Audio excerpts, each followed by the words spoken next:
একদিন নদীর ধারে বাস করত এক চালাক শেয়াল।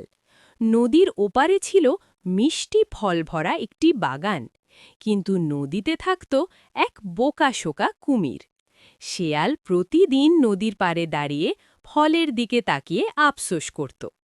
একদিন শেয়াল কুমিরকে ডেকে বলল, বন্ধু কুমির, তুমি কি জানো আমার হৃদয় কত বড়? কুমির অবাক হয়ে বলল, না তো। শেয়াল হাসতে হাসতে বলল, আমার হৃদয় এত বড় যে আমি সেটা নদীর ওপারে রেখে এসেছি। কুমির লোভে পড়ে বলল, চলো আমি তোমাকে পার করে দিই। শেয়াল কুমিরের পিঠে চেপে নদী পার হতে লাগল। মাঝ নদীতে এসে শেয়াল হেসে বলল, আরে বোকা, হৃদয় তো শরীরেই থাকে।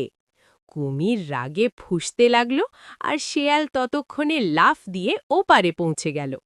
বাগানের ফল খেতে খেতে শেয়াল বলল, বুদ্ধি থাকলে বিপদেও মজা পাওয়া যায়।